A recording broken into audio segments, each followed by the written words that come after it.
الشیطان الرجیم بسم اللہ الرحمن الرحیم رب اشرح لی صدری ویسر لی امری واحلل عقدۃ من لسانی یفقہوا قولی اللہم انطقنی بالہدی وعلمنی التقوی۔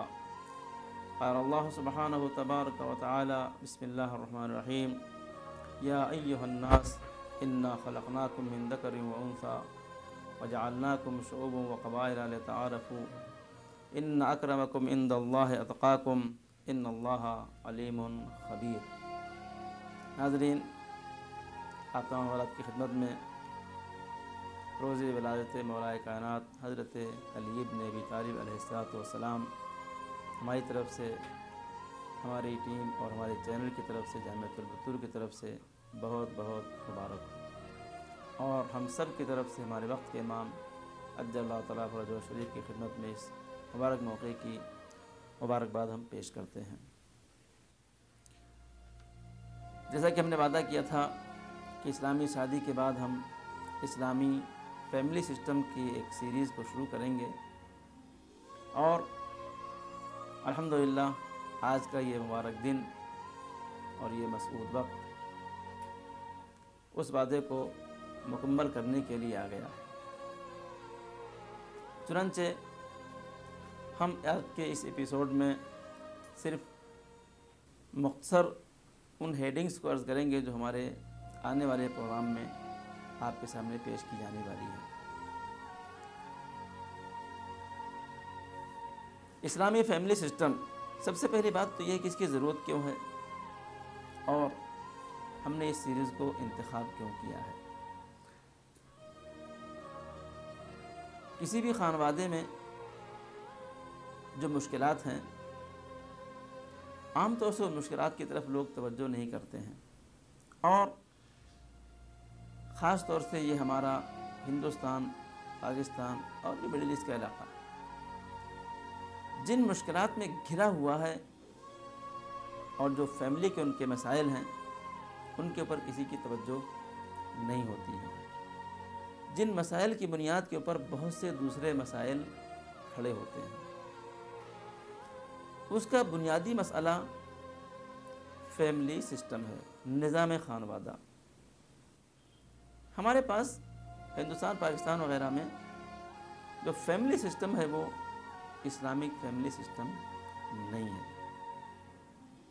سماجی فیملی سسٹم ہے، جیسا دوسروں کے یہاں ہوتا ہے، نان مسلمس کے یہاں ہوتا ہے، جیسے وہ زندگی کرتے ہیں اس طرح ہم بھی زندگی کرنے کی کوشش کرتے ہیں، اور یہ شاید ہمارے غیر مسلمان لوگوں کے درمیان رہنے کی وجہ سے ہے۔ جس طرح سے ہم نے آپ کے سامنے عرض کیا کہ شادی میں بہت ساری رسمیں ہم نے، بلکہ زیادہ تر رسمیں ہم نے غیر مسلمان لوگوں سے حاصل کی ہیں، اور اس پر ہم شدت سے عمل بھی کرتے ہیں۔ اسی طریقے سے ہم نے نظام زندگی کو بھی، لائف اسٹائل کو بھی دوسروں سے لیا اور اس کے اوپر شدت سے عمل بھی کرتے، اتنا شدید ہیں کہ اگر آج کوئی اس سسٹم کے خلاف کوئی بات کرے تو وہ برا ہو جاتا ہے، جبکہ وہ اسلامی سسٹم کو بیان کرنا چاہتا ہے۔ چنانچہ آپ اس کو ملاحظہ کریں، ہم گفتگو آگے کریں گے تو آپ ملاحظہ فرمائیں گے کہ ہماری گفتگو بعض لوگوں کو گراں لگے گی، لیکن ہمارا مقصد یہ ہے کہ لوگ دین کو سمجھیں، اسلام کو سمجھیں، اسلامی زندگی کا انتخاب کریں، اسلامی طریقے سے جئیں۔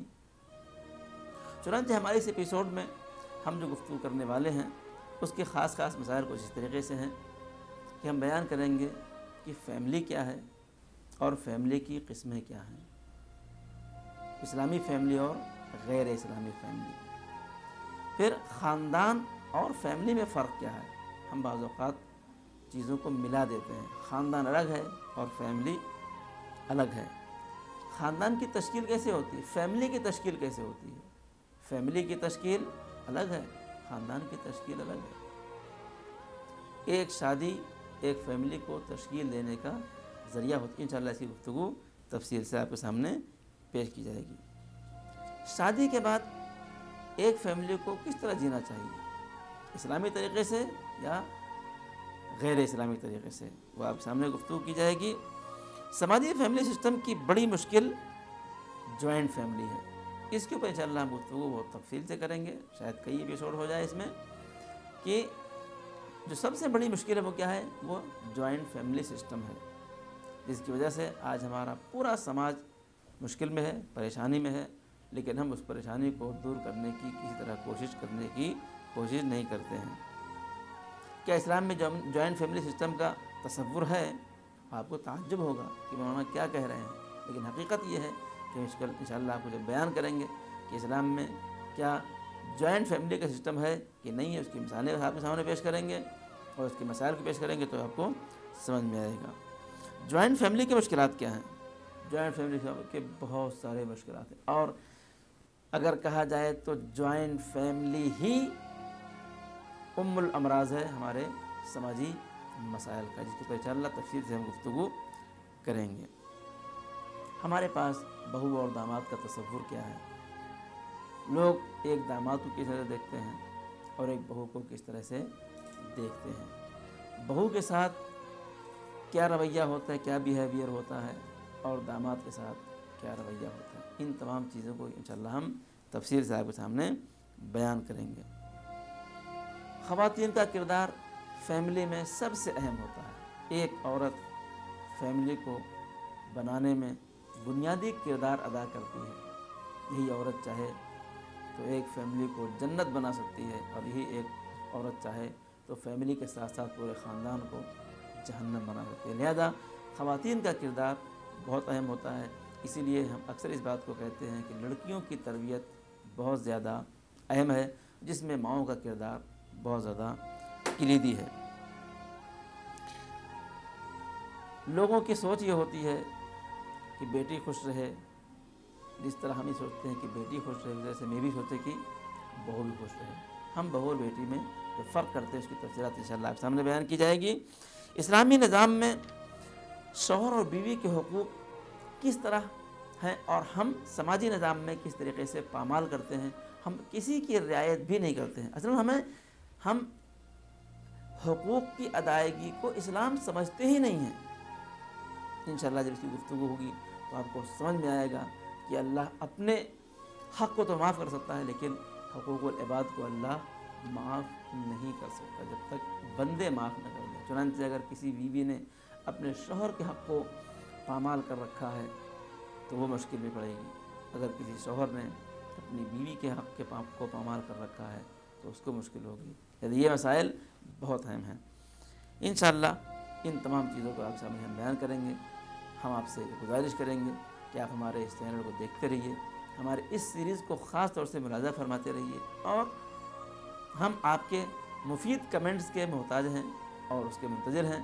آپ ہم کو مشورے دیتے رہیں گے تاکہ ہمارے اس سیریز میں بہتری پیدا ہوتی رہے۔ امید کرتے ہیں کہ آپ ہمارے اس چینل کو دیکھیں گے، لوگوں میں شیئر کریں گے تاکہ یہ باتیں اور لوگوں تک پہنچیں، اور ہمارا جو نظام ہے، ہمارا جو فیملی سسٹم ہے وہ اسلامی ہو اور بہتر سے بہتر بن سکے۔ ایک بار پھر آتا ہوں حضرات کی خدمت میں 13 رجب 1442 ہجری، جو آج ہمارے مولا حضرت علی علیہ السلام کی 1465ویں برتھ ڈے ہے، تولد ہے۔